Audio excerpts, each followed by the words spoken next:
Morning guys! Kakatapos ko lang ng aking overtime and on-call yon. So, extra shift tayo para sa Pasko. May panghanda ang lola mo.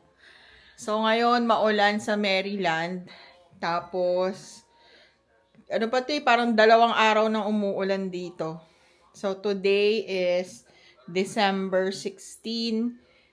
Few days na lang Christmas na. So, hindi kami marunong gumawa ng vlogmas. So, bear with us. Samahan nyo lang kami sa mga bagong videos namin. Um, mag-like and subscribe na po kayo. With that po, you can help our small YouTube channel. Tapos, isa-shoutout ko lang po yung aking friend nasa Florida, si Jama. Hi, Jam! Thank you for always supporting our YouTube channel. Ayan, shoutout na kita. Thank you so much po sa palaging pagre-reply sa aking mga messages. Hope to see you soon. And, yun guys, pwede po kayong magtanong ng mga nursing questions. Pwede po akong gumawa kung paano po ako nag-start ng application ko papunta dito sa US. Saka, anong aking agency, saka, ano yung mga struggle ko at yung success na napunta ko dito para makapunta dito sa USA. So, sa mga hindi pa po nakakalala uli sa akin, ako po si Marian. Isa po akong nurse dito sa Maryland, sa Baltimore County. At galing po kami sa Dubai family. See you! Hello guys, good morning. Welcome sa Team Paris Vlogs ulit. Tas ngayon, isang day off lang ako. At nag-iintay akong ma-on call. I mean, tawagan para sa on call. So, at the moment, ay 11:30 na. So, napakalamig na dito sa Maryland. Tapos, nagtutupi lang ako ng mga damit namin na nilabahan ng asawa ko kagabi.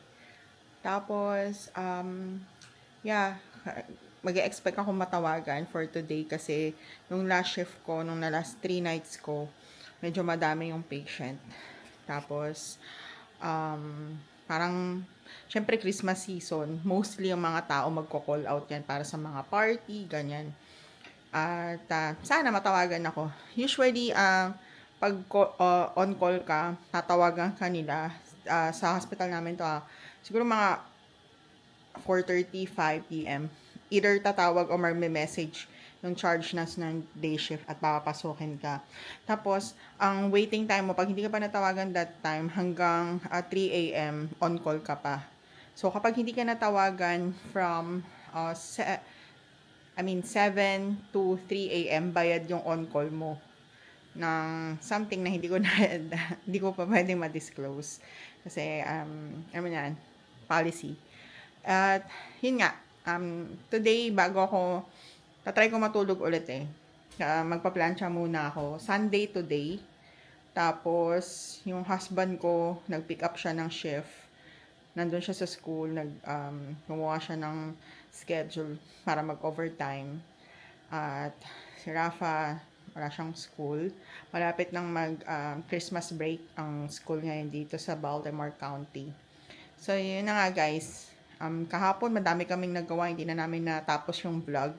Alam ko, nag-breakfast kami sa IHOP. Tapos, dumiretso kami sa Asian store. Pumili lang kami ng gamit na, mga pagkain na kailangan namin sa pagluluto. Tapos, dumiretso kami sa Costco. Nag-short grocery stops lang kami doon. And napunta kami sa Dick's. Kumuha kami ng mga ibang pang Christmas gift sa family namin. So, yun na nga guys. Thank you. I'll see you later. Hello guys. Good evening. 5 p.m. dito sa Baltimore, Maryland. Today is December 20.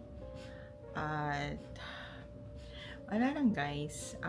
Gusto ko lang i-share sa inyo yung medyo emotional tong video na to kasi dumaan ako at buong family ko back sa Philippines ng isang napakasakit na kaganapan sa buhay namin.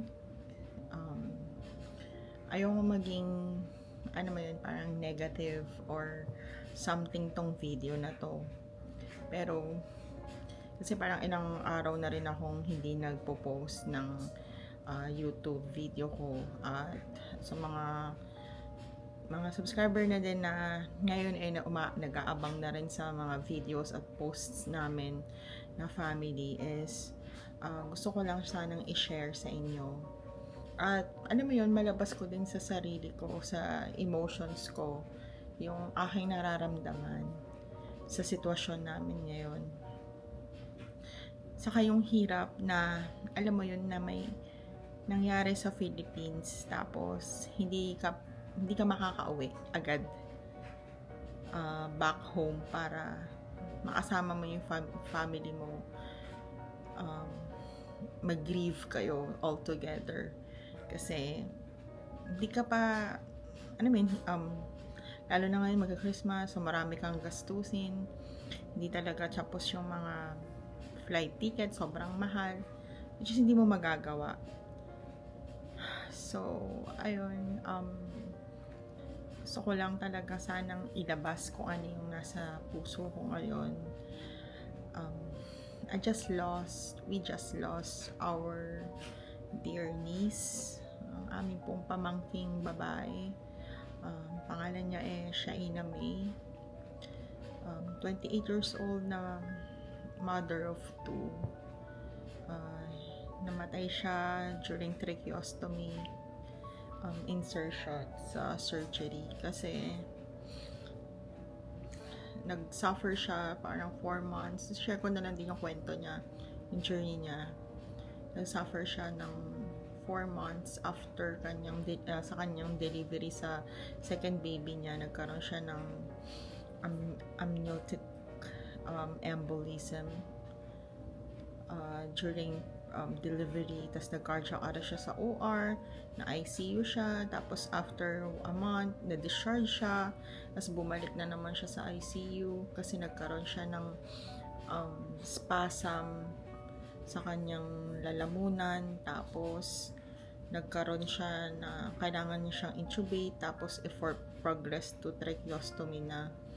Kaso syempre guys, bilang nurse, lalo na sa mga kasamahan ko, na mga na-ICU nurses, alam nyo na hindi naman talaga sobrang delikado yung tracheostomy creation. Pero may mga slim chances na mga napapahamak. Sabi nila 3%, 16%, 7% of failure during sa procedure. At unfortunately, yung pamangkin ko yung mga part of those failure. So, napakabata, 28 years old. Naiwan niya yung kanyang anak, 2 anak na lalaki. So, mabigat, napakasakit kasi hindi ko lang siya basta pamangkin kasi ako nag-aalaga, ako yung kami magkakapatid na babae yung nag-take care sa kanila kasi wala silang tatay, yung sister namin, yung mother niya, sa amin sila nakatira. So, basically, kami yung nagpalaki sa mga magkakapatid na yun. Yun yung masakit na bilang OFW or hindi ka pa capable na makauwi basta-basta sa Philippines.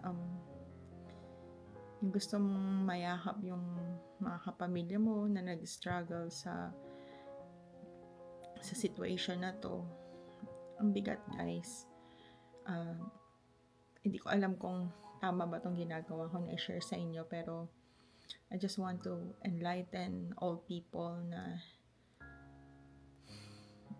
kung kaya nyong mag-share at maging advocate sa buhay ng inyong isa sa mga kapamilya nyo, gawin ninyo. Lalo na kung meron kayong wisdom talaga, kailangan mag-share, which is I did but not totally. Ito yung sinisisi. Hindi ko naman sinisisi yung sarili ko. Yun lang yung parang napupull back sa akin. And just always to take care of ourselves din sa family natin, yung mental health, emotional health natin.